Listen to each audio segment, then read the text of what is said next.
दोस्तों, उम्मीद है आप सब ठीक होंगे। इस वीडियो में मैं बताने वाली हूँ एमफिल क्लिनिकल साइकोलॉजी एंट्रेंस के बारे में।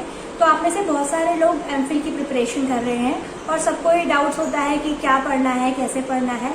तो इस वीडियो में खासकर क्योंकि हम ग्वालियर मानसिक आरोग्यशाला में हैं, ग्वालियर में यहाँ पर एमफिल के फॉर्म्स निकल चुके हैं।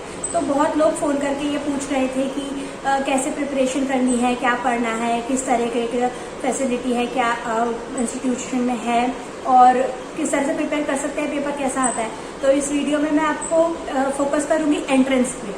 और हमारे साथ हैं साक्षी, क्योंकि साक्षी यहीं पर है और फर्स्ट ईयर में है। तो इसमें क्योंकि उन्होंने लेटेस्ट एग्जाम दिया तो मैंने सोचा इनसे बात करके हमें ज़्यादा इन्फॉर्मेशन पता चल जाएगी कि कैसे पढ़ना है, कहाँ से पढ़ना है। So thank you so much Sakshi for talking with us. So इसमें वीडियो शुरू करने से पहले मैं ये बताना चाहूँगी कि डिस्क्रिप्शन पर लिंक है वेबसाइट का, वहाँ पर अनाउंसमेंट सेक्शन में जाके आप फॉर्म देख सकते हैं। और बहुत सारे लोग ये सवाल कर रहे हैं कि फॉर्म कैसे भेजना है, क्या हमें आना है। तो फॉर्म ऑफलाइन है, आपको फॉर्म प्रिंट करके फॉर्म भर के फोटोज पे लगा के स्पीड पोस्ट करनी है। अगर आप लोकल हैं तो आप यहाँ आके जमा कर सकते हैं। मेन चीज़ है कि आपकी हार्ड कॉपी फॉर्म की यहाँ पर होनी चाहिए। इस वीडियो में हम एंट्रेंस पर फोकस करेंगे, साक्षी से बात करेंगे ताकि आपके सारे डाउट्स क्लियर हो पाए। और अगर आपको इंस्टीट्यूशन के बारे में और जानना है कि और क्या क्या है, क्या क्या चीज़ें हैं, तो वो आप मेरे वीडियो का नेक्स्ट पार्ट देख सकते हैं। Okay, so let's get started. First हम शुरू करते हैं। ओके साक्षी, तो जैसे आपने लेटेस्ट एग्जाम दिया है एंट्रेंस, तो और भी जगह का आपने एंट्रेंस दिया होगा, तो आपको कुछ ऐसा लगा कि एमफिल का एंट्रेंस ग्वालियर मानसिक आरोग्यशाला का और उससे मुकाबले कुछ डिफरेंट एक्सपीरियंस था क्या कुछ? हाँ, सो लाइक दिस वाज मेरा 12th एग्ज़ाम GMA का। मतलब मैंने बहुत सारे यूनिवर्सिटीज़ के एंट्रेंस दिए थे एंड कंपैरेटिवली मेरे को GMA का एंट्रेंस टफ लगा था। मैंने निम्हांस इन सब लोगों का दिया था। सो व्हाट आई फाउंड कि यहाँ पे एप्लीकेशन बेस्ड क्वेश्चन मेरे टाइम में, अभी 2021 में ज़्यादा एप्लीकेशन बेस्ड क्वेश्चन आए थे एंड कॉन्सेप्ट्स भी थोड़े इंटरट्वाइंड करके पूछे गए थे, डायरेक्ट चीज़ें नहीं पूछी गई थी। तो ऐसा नहीं था कि आप सिर्फ सिंपली किसी का स्टेटमेंट है और आप वहाँ पे आंसर कर सकते हो। तो थोड़ा ब्रेनस्टॉर्मिंग करना पड़ा था। बट बिकॉज क्योंकि यहाँ का एंट्रेंस टफ था तो इसलिए थोड़े नई चीज़ें और जानने को मिली थी कि अच्छा ये एरियाज भी हैं जो हम कर सकते हैं कंपेरेटिवली बाकी एंट्रेंस में, जैसे कि निम्हांस में या CIP में, इन सब में जो क्वेश्चन आए थे थोड़े हिस्टोरिकल रिलेटेड क्वेश्चन भी थे। सो comparatively GMA was tougher than the rest of them. Okay, so you are saying the difficulty level Yeah, was higher, like moderate to difficult. Yeah, higher. It was definitely not easy. No. Okay, so this was your first attempt. Yeah, this was my first attempt. Okay. So adding to that, I would say that पहले भी जिन लोगों ने entrance दिया था, जैसे मैंने पहले वाले ईयर में दिया था, तो भी ऐसा नहीं है कि कोई कंसिस्टेंट पैटर्न हो कि उस ईयर में ऐसे क्वेश्चंस आए थे तो नेक्स्ट ईयर भी ऐसे ही आएंगे। क्योंकि जब साक्षी ने एंट्रेंस दिया था तो जैसे वो बता रही हैं इस तरह के क्वेश्चन थे। हमारे टाइम पर कुछ डिफरेंट क्वेश्चंस थे, जैसे जनरल क्वेश्चन जनरल साइकोलॉजी से ज़्यादा थे, अब नॉर्मल क्लिनिकल के कम थे, टेस्टिंग के क्वेश्चंस थे, सिर्फ थोड़ा बहुत रोशाक के बिहेवियरल थेरेपी के क्वेश्चन ज़्यादा थे और स्टैट्स के क्वेश्चन। मतलब अगर आप कुछ लोग नेट की प्रिपरेशन भी करते हैं तो अगर जिन्होंने उससे पढ़ा हो तो मेरे टाइम पे वो वाला पेपर वो लोग कर सकते थे, जनरल था। साक्षी के टाइम पे शायद मे भी क्लिनिकल पे फोकस। हाँ, सो हमारे टाइम में क्लिनिकल पे और थेरेपी पे ज़्यादा फोकस रहा था। स्टैट्स के क्वेश्चन नहीं थे, बिकॉज मोर ऑफ की रिसर्च के क्वेश्चन ज़्यादा थे। सोशल साइकोलॉजी के हार्डली कुछ क्वेश्चंस थे हमारे में और जनरल साइकोलॉजी के भी क्वेश्चंस थे। तो हमारे में it was more clinical dominant. In fact बहुत सारी ऐसी चीज़ें हैं जो मास्टर्स में हमसे सरफेस पे पढ़ी थी, बट उनके कंपैरिजन में भी थोड़ा हायर लेवल के क्वेश्चंस पूछे गए। तो मेजरली हमारा टाइम में क्लिनिकल, अब नॉर्मल साइकोलॉजी और रिसर्च ज़्यादा डोमिनेंट रहा था। ओके, सो आप RM तो ज़रूर पढ़िएगा। और बिकॉज एमफिल क्लिनिकल का पार्ट है तो क्लिनिकल एबनॉर्मल आप प्रिपेयर करके रखिए, क्योंकि वो क्वेश्चन आ सकते हैं, लेकिन ज़रूरी नहीं है कि वो उन पर फोकस ज़्यादा हो। जैसा कि मैंने कहा कि हर साल पैटर्न कोई पेपर कौन सेट करता है वो उस पर डिपेंड करता है। But we are just telling you from our experience कि ये आ रहे हैं तो आप इस तरीके से प्रिपेयर कर सकते हैं। Okay, so then coming to where all, बहुत लोग ये पूछते हैं कि कहाँ से प्रिपेयर करें, कौन सी बुक्स हैं क्योंकि बहुत सारा वास्ट सिलेबस है, ऐसा कुछ है नहीं कि कुछ लिमिटेड हो तो कितना पढ़ना है, कहाँ से पढ़ना है। तो लेट्स से कि साक्षी ने, क्योंकि साक्षी का फर्स्ट रैंक आया था इसी एंट्रेंस में, so I think she can better tell you कि कहाँ से पढ़ना है, कितना पढ़ना है। सो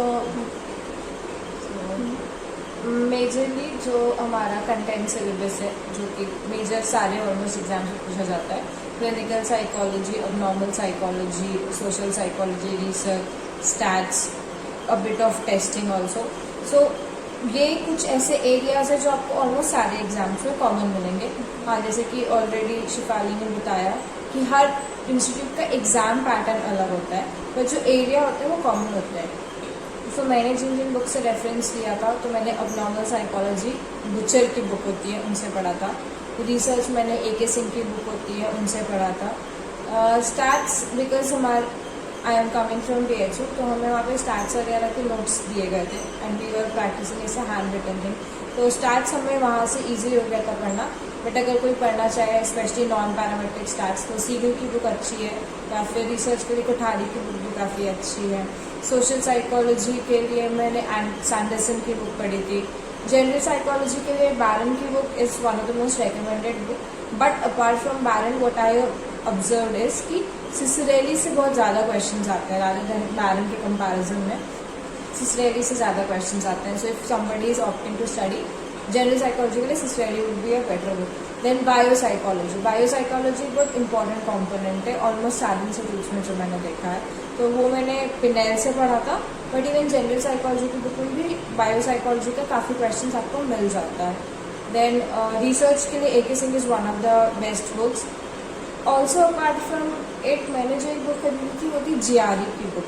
सो इवन जैसे इन्होंने कहा कि वो नेट की प्रिपरेशन कर रही थी, तो हम भी नेट की प्रिपरेशन कर रहे थे।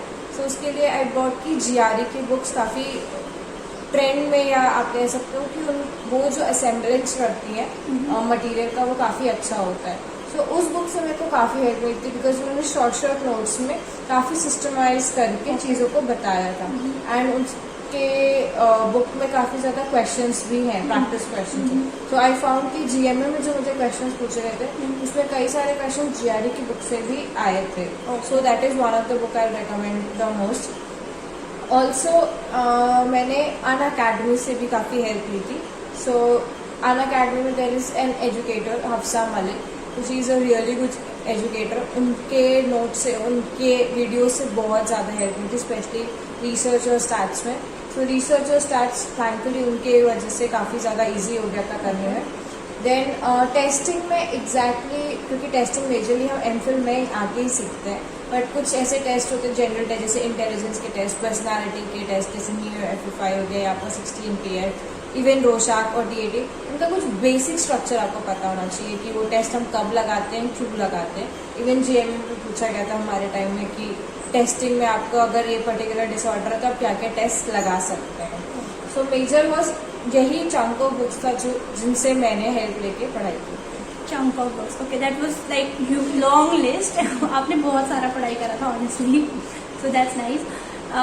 मैंने ऑनेस्टली इतना नहीं पढ़ा था, और लेकिन जो साक्षी ने बताया आप वो बुक जरूर इतना इसको रेफर कर सकते हैं।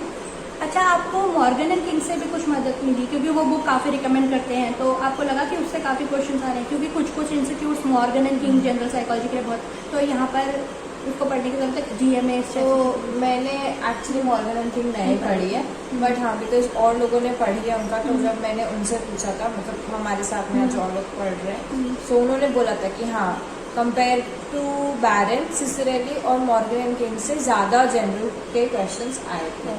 सो हाँ, that book is also very much helpful. Okay, so and again I would say कि हर किसी का लर्निंग स्टाइल अलग अलग होता है, तो किसी को डिटेल में पढ़ के कॉन्फिडेंस आता है और को अच्छा लगता है। कुछ लोग ऐसा पढ़ते हैं, फ्लो चार्ट्स वाली बुक्स पढ़ते हैं जिसमें टाइमलाइन लिखी हो, ब्रीफ में लिखा हो। मेन थिंग इज कि जिस तरह से क्वेश्चन आ रहे हैं आप उनको समझ पाए और आप वो करें, तो जो which ever book suits you.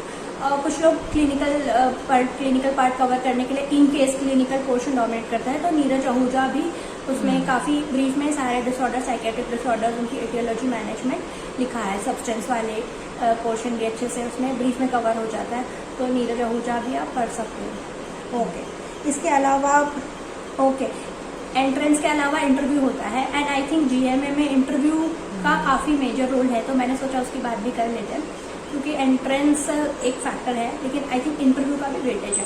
तो इंटरव्यू का आपको कितना वेटेज लगा GMA में? बहुत ज़्यादा। सो रिटन एग्जाम में मेरी 3rd रैंक थी, बट आफ्टर द इंटरव्यू वहाँ पे रैंक शिफ्टिंग हो गई थी।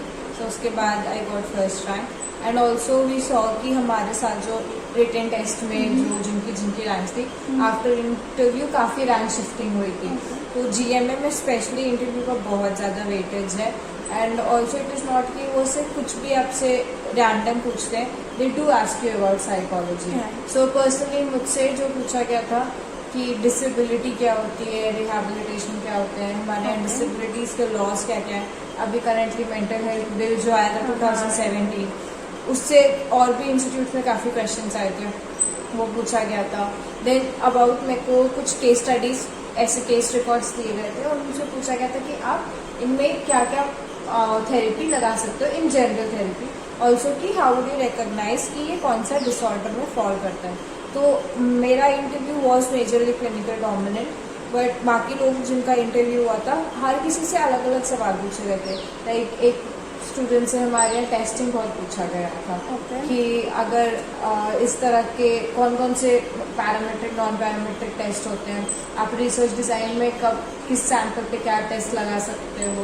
देन एक पर्सन से हमारे यहाँ काफ़ी डेफिनेशंस पूछी गई थी, कि डेफिनेशंस लाइक कि इंटेलिजेंस की डेफिनेशन क्या है।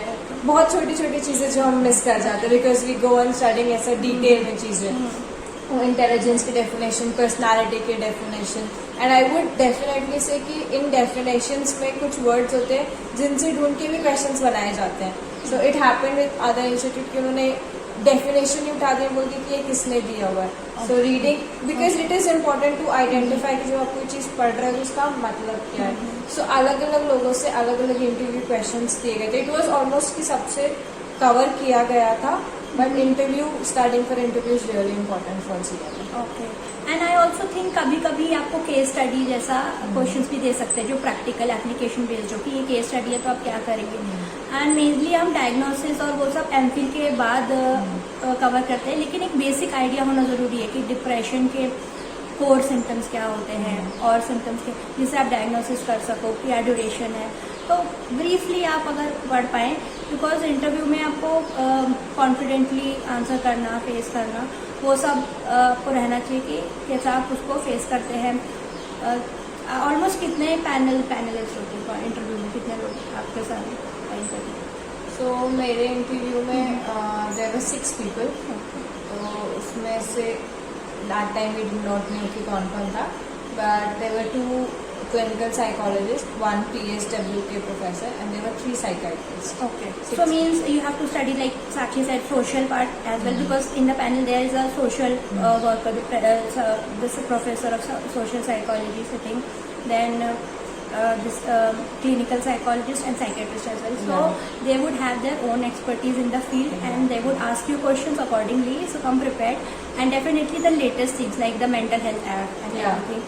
So keep that also updated. And what about testings? Testing like psychological testing that you, उसमें कुछ डिटेल में क्वेश्चन आते हैं या फिर इन जनरल? नहीं, इन जनरल, बिकॉज मास्टर्स में हमें बहुत ज़्यादा टेस्टिंग नहीं पढ़ाई जाती है। मेजर यूनिवर्सिटीज़ में बहुत कम हमें नॉलेज होती है, बट इन जनरल हमें पता होना चाहिए कि एटलीस्ट वो ये ज़रूर पूछते हैं कि आप पर्सनालिटी के लिए कौन कौन सा टेस्ट लगा सकते हैं। इन डिटेल आपको नहीं जानना है कि उनका स्कोरिंग क्या है, उनका रिजल्ट क्या है, नहीं, कि किस चीज़ के लिए अगर आपको एप्टीट्यूड टेस्टिंग करनी है या फिर आपको किसी के इंटेलिजेंस की टेस्टिंग करनी है, तो इन जनरल आप क्या क्या टेस्ट लगा सकते हो। But some of the test जो डिटेल में पढ़ाए गए थे, जो हमारे कॉलेज में डिटेल में पढ़ाए गए थे, वो तो रोशाक, PAT, वेस, Wechsler adult intelligence scales, and Wechsler memory scale, MMPI। तो these are some of the common test जो जिनके बारे में थोड़ा सा आपको डिटेल में पढ़ना होगा। That would be beneficial for you in future सारे exams. Okay, so just the basic things, ki how many cards are there, this kind of what difference, like basic overall structure about the test. Okay, then if you have to prepare for the interview, is there anything that we should keep in mind while preparing for the interview, और जो entrance का पढ़ रहे हैं उसी से cover हो जाएगा, या इंटरव्यू में कुछ अलग से कुछ पढ़ना है, कुछ उसकी तैयारी करनी है, कुछ भी जो आपको लगा कि शायद ये प्रिपेयर होता इंटरव्यू के लिए तो चीज़ें बेटर होती है, ऐसा कुछ कोई उसके लिए अलग से कुछ तैयारी करो? I don't think so. हमें सारे जो सवाल पूछे गए थे वो सब कुछ साइकोलॉजी रिलेटेड ही था, ऐसा कुछ भी बहुत डिफरेंट नहीं था कि जो हमें अलग से पढ़ना होगा। It is just more of कि बहुत बार ऐसा होता है कि हम वहाँ जाके डर जाते हैं। इट्स लाइक कि हम ऑलमोस्ट सबको आंसर्स पता होते हैं, एवरीबडी कम्स प्रिपेयर्ड, बट वहाँ जाके अचानक इतने सारे लोगों को फेस करना जब वो आपसे सवाल पूछना शुरू कर देते हैं, तो इट इज़ मेजर कि डर की वजह से हम बता नहीं पाते, वरना ऐसा नहीं है कि हमें आंसर्स नहीं आते। इट इज़ मोर ऑफ कि या तो आप प्रैक्टिस कर सकते हो, मॉक इंटरव्यू दोस्तों को बैठा के करवा सकते हो, और even nothing would work is कि आप गलत भी आंसर दे रहे होगे, बिकॉज हर किसी का वहाँ पे एक्सपर्टीज फील्ड अलग होता है, तो ऐसा नहीं है कि एवरीबडी वुड नो कि आप जो बता रहे हो, but just give it with ऐसा कॉन्फिडेंस कि हाँ आई हैव लर्न दिस, मैं पढ़ के आया हूँ, maybe it could be wrong, आगे जाके I would correct this, but right now I know कि what I studied is what I studied.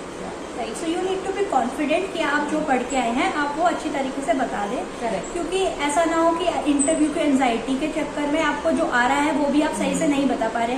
जैसा कि साक्षी ने कहा उनका एंट्रेंस में थर्ड रैंक था, तो थर्ड रैंक था, बट इंटरव्यू और रिटर्न के मार्क्स मिला के उनकी जो ओवरऑल रैंक बनी थी वो फर्स्ट आ गई थी। तो कभी कभी जो MCQ होते हैं, हो सकता है हम उस पर सही से आता भी हो या गलत हो गया या कुछ भी वजह से एंट्रेंस में अगर नहीं होता तो आप इंटरव्यू में वो कवर कर सकते हैं। So take interview as an opportunity, not as something जो आपको रोके कि आपने एंट्रेंस तो अच्छा किया लेकिन इंटरव्यू में नहीं हो पाया। Interview can be an opportunity to cover what you already know, क्योंकि इंटरव्यू में बेसिक आपसे पूछ रहे हैं तो आप उसको कॉन्फिडेंटली बताइए। एवरीबडी नो कि आप MA करके आए हैं, आप MPhil कर रहे अभी नहीं है, तो MA करके आपको जितना आता है एवरीबडी एक्सपेक्ट्स कि आप उतना ही आंसर देंगे, तो उसको एक्स्ट्रा प्रेशर लेके आपको इंटरव्यू से डरने की ज़रूरत नहीं है। So take it lightly but be prepared and be confident about it. Okay, so so overall, is there anything specifically, any other message that you want to give to the students? One thing I would like to say is please keep giving exams. I actually learned majorly exams दे के। एक institute का exam दे देते फिर realise होता था कि ओ हमने ये पोस्ट कवर नहीं किया, फिर नेक्स्ट इंस्टीट्यूट में वो पढ़ते आते थे, फिर कुछ और निकल के आता था। So through exams you learn a lot, because हम सब ने पढ़ा होता है, सब इक्वली मेहनत करके आ रहे होते हैं, बट इट इज़ कि कभी कभार जो क्वेश्चन का स्टाइल बदल जाता है तो हमें आते हुए आंसर्स में हम आंसर नहीं कर पाते। सो एग्जाम से वो चीज़ बहुत ज़्यादा सीखने को मिल जाती है हम लोगों को। And don't miss out on any opportunity, because आप सबको पता है कि MPhil कितने कम इंस्टीट्यूट्स में होता है and the seats are so rare. So आपको अगर बाद में आप चूज करना आराम से कि मुझे यहाँ लेना है या वहाँ नहीं लेना है, that is totally upon you, but please keep giving exam. This was my personal experience. Wow, that was a wonderful message, because ऐसा हम प्रेशर ले लेते हैं कि ये एग्जाम दिया और इसको क्वालिफाई करना ही है, because you know there is a lot of competition, seats कम है, एग्जाम्स इंस्टीट्यूट्स कम है, बच्चे ज़्यादा है, कॉम्पिटिशन बढ़ जाता है, तो आप ट्राई करते रहिए, उससे भी आप सीख जाते हैं। क्योंकि मैं आपको अपना एक्सपीरियंस से बताऊंगी, जैसे मैंने देखा था GMCH में सब्सटेंस वाले क्वेश्चंस बहुत ज़्यादा आए थे जो मैं प्रिपेयर करके नहीं गई थी, तो फिर मुझे उससे पता चला सब्सटेंस वाले क्वेश्चन किस तरीके से आते हैं। Next time I prepare those also.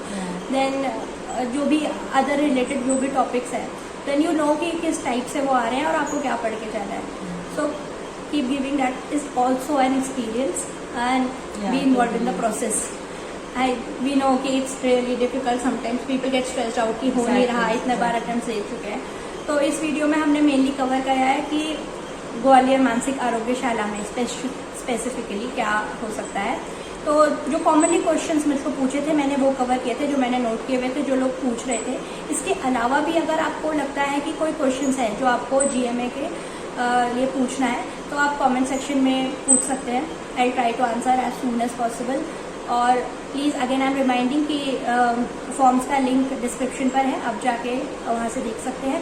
और GMA के बारे में आपको और इन्फॉर्मेशन चाहिए तो check out for my next video, and please subscribe to my channel. You can also hit the bell icon if you want to keep yourself updated.